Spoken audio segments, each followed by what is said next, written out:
déjà un mois que je te connais. Je veux passer le reste de mes journées avec toi. Marie-moi.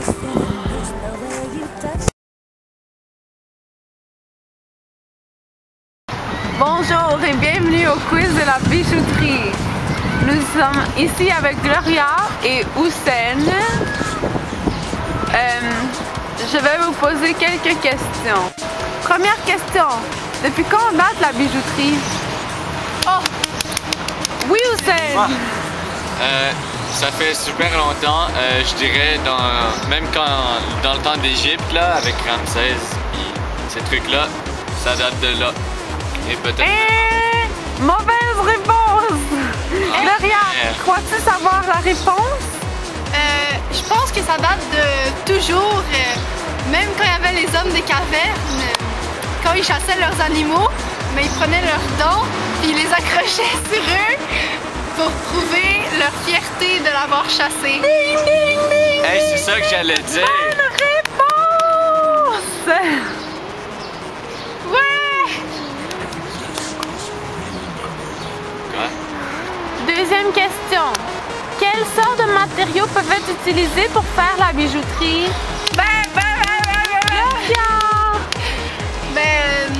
Il y a l'or, l'argent, puis les métaux comme ça là qu'on trouve. Hussein, crois-tu avoir la réponse? Oui, je crois avoir la réponse. Il y a l'or qui est très souvent utilisé, le Swarovski, le diamant, les perles, l'argent, mais je pense que je l'ai dit, et plusieurs autres sortes de matériaux. Très bien! Il y a aussi des pierres qu'on peut utiliser comme le diamant, le rubis, le saphir, l'émeraude. L'émeraude, Ouais. Très bien! Troisième question. Où est-ce qu'on trouve ces matériaux? Hussein! Je dirais qu'on peut en trouver beaucoup en Colombie ou en Afrique du Sud. En Afrique du Sud, c'est souvent les enfants qui vont chercher ces matériaux-là. Par exemple, dans les mines, ils vont chercher les diamants et les rubis. Et oui, voilà. Très bien. Gloria, aurais-tu quelque chose à rajouter? Ouais, ben les enfants qui vont chercher ça dans les lots en Afrique du Sud sont vraiment maltraités. Puis après ça, tous les diamants sont exportés en Amérique pour des petits Américains riches puis tout ça. Puis dans le fond, ils sont même pas conscients de où que ça vient. Puis il y a des petits enfants qui sont morts pour obtenir ces diamants-là puis tout. En plus aussi, il y a des gens qui vont fouiller dans les termites, dans la terre, parce que dedans, il y a beaucoup de lingots d'or. Très bien, merci. Quatrième question. Dans quel événement ou situation les bijoux peuvent-ils être mis en valeur? Puis, Gloria! mais tout premièrement, il y a les mariages dans lesquels des anneaux quelconques sont placés sur le doigt, gauche ou droit, ça dépend de la religion et de la culture et tout ça, mais c'est une signification de la reliaison, liaison entre l'homme et la femme, ou la femme et la femme. Quelle autre situation à part ça? Il y a les Indiens, les Amérindiens et tout ça, qui ont beaucoup de traditions, qui portent des bijoux sur eux. Et selon eux, lorsque tu te perces l'oreille ou n'importe quelle partie du corps, ça évacue une mauvaise énergie. C'est pas un bijou, ça? Oui, mais c'est pour ça qu'ils mettent des bijoux sur eux, pour percer, pour évacuer des mauvaises énergies. D'accord. Quelque chose à rajouter, Hussein? Ben, la seule chose qui me vient à l'esprit, c'est que, tu sais, les Pakistanais, leur affaire, tu sais, il y a comme un bijou au milieu. Non. Oui, ils ont un ruban ici. Tu sais, là, ils ont un ruban, puis il y a un diamant comme peu importe. Que représente-t-il?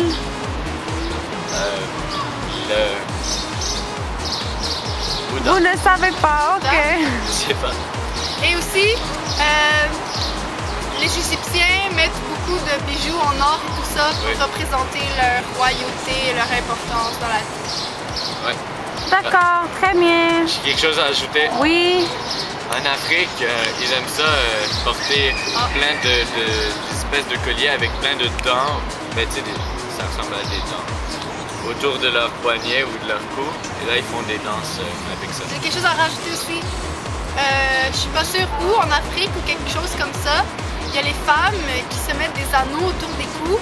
À chaque année, on rajoute un comme ça, pour que leur cou devienne vraiment plus long.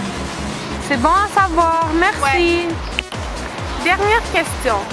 Parlez-moi donc des bijoux à notre jour.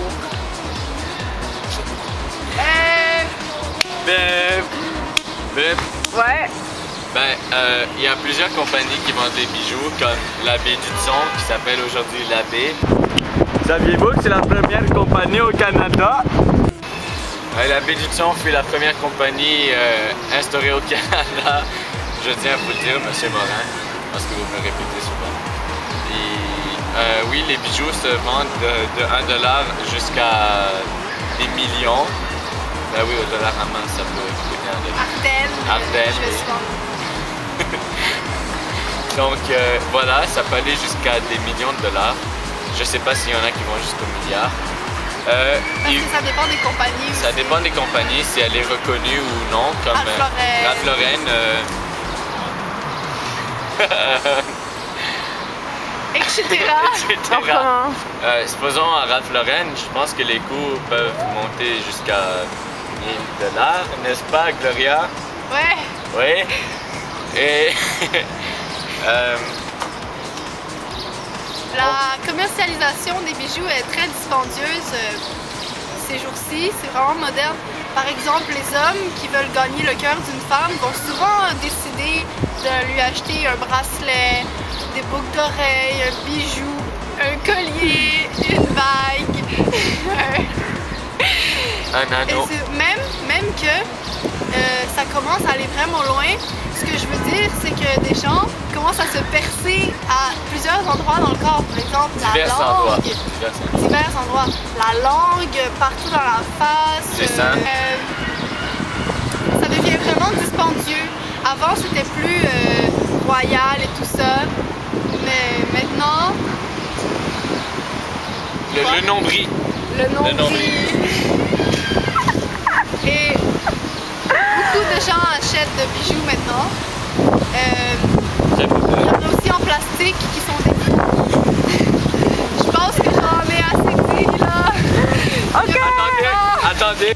D'accord, le quiz est fini pour aujourd'hui. À la prochaine. Merci beaucoup.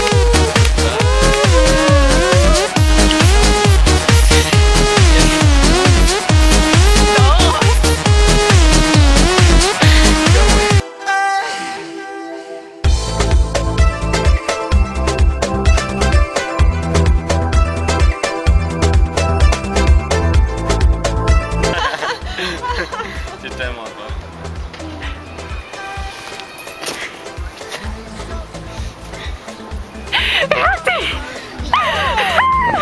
Le plus commun, je dirais que ce serait en Afrique. Du Sud, oui. Oui. Afrique du Sud. Troisième question. Dans quel pays...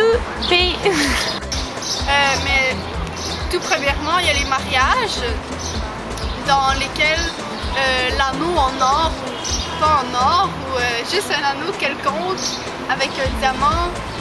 Les bagues de mariage en général.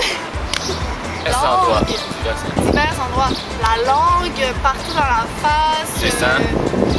Les seins. Les fesses.